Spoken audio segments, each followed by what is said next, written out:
Comment perdre un arbre? C'est simple, impacter son système racinaire. Ce chêne peut symboliser notre futur, le choix qu'on pourrait faire. Il y a quelque chose de magique que peut recréer cet arbre par sa façon de traverser le temps. Tous les vieux arbres sont en sursis dans la ville. Ce patrimoine naturel est aujourd'hui menacé.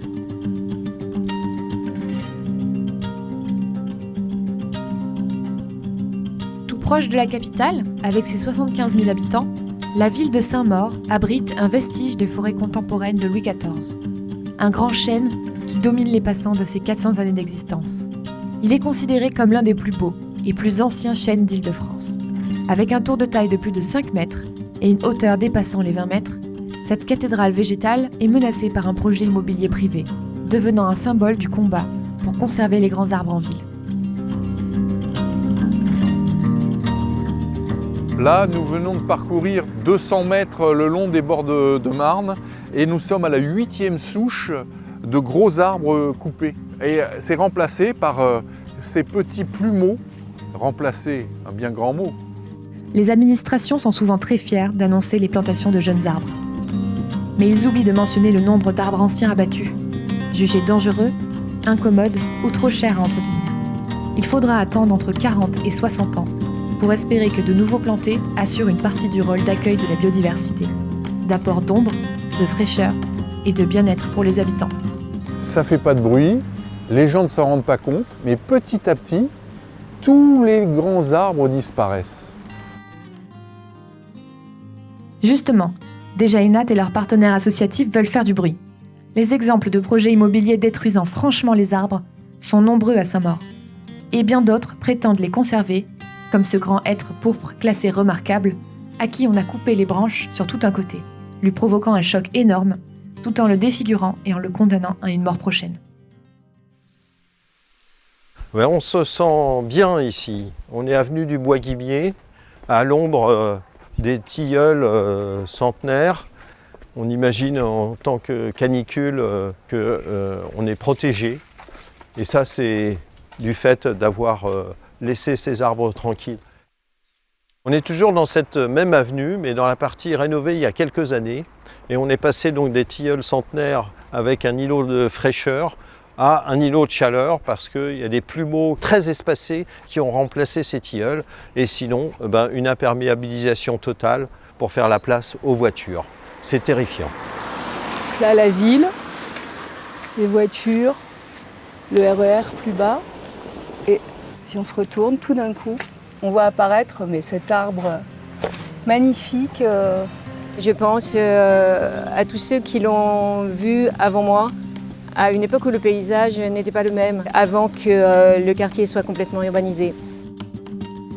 Si l'on en croit le promoteur à l'origine du projet immobilier, l'arbre n'est absolument pas menacé. Et il en fait même un argument de vente pour les futurs logements. La vérité est bien plus insidieuse, car, en effet, l'arbre ne sera pas abattu. Mais le bâtiment sera construit si proche que la taille de certaines de ses branches sera inévitable, et surtout, le projet ne prend à aucun moment en compte le système racinaire de l'arbre qui s'étend en souterrain, sous une surface encore plus importante.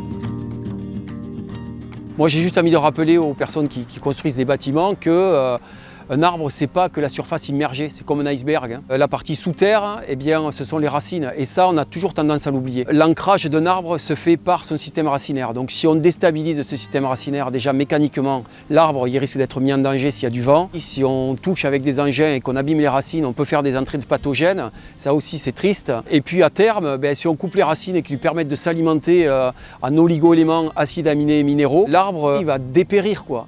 Ne pas prendre en compte les racines dans le projet immobilier, c'est une condamnation à mort de l'arbre. Le grand chêne n'est pas une poche de biodiversité isolée dans la ville. Il crée une continuité écologique entre les différentes zones refuges de Saint-Maur, comme les bords de Marne, l'Observatoire, le parc de l'Abbaye ou, plus surprenant, la voie du RER.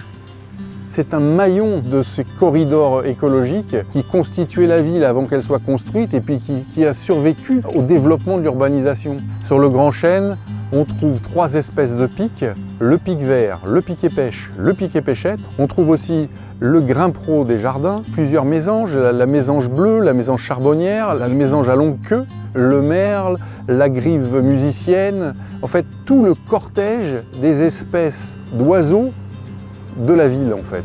Si le grand chêne disparaît, eh bien à ce moment-là, ces espèces-là, elles ne viendront plus. Elles seront éliminées de ce quartier où se trouve le grand chêne.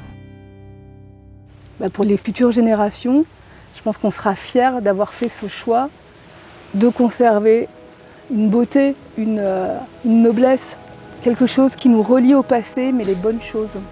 On a besoin de vous pour soutenir notre action. On a besoin de vous pour faire connaître cette histoire. On a besoin de vous pour faire pression sur les décideurs, sur la politique locale. Faites savoir que vous êtes sensible à cette histoire, à ce grand chêne. Et on a besoin de vous aussi pour participer au financement de nos actions. En partenariat avec de nombreuses associations, Déjà-Enat agit en justice pour faire cesser toute construction immobilière dans l'espace vital de l'arbre. C'est une première étape. L'objectif final est de mobiliser le plus grand nombre de citoyens et faire pression pour sanctuariser le terrain et mettre l'arbre en valeur en le rendant accessible à tous. Bien que le projet immobilier soit remis en cause par de nombreux experts et par la population, et qu'il ait beaucoup fait parler de lui dans les médias, la mairie de Saint-Maur continue de l'appuyer. Faites entendre votre voix. Signez la pétition sur change.org et offrez un soutien financier à Déjà-Enat sur Helloasso pour encourager leurs actions en justice.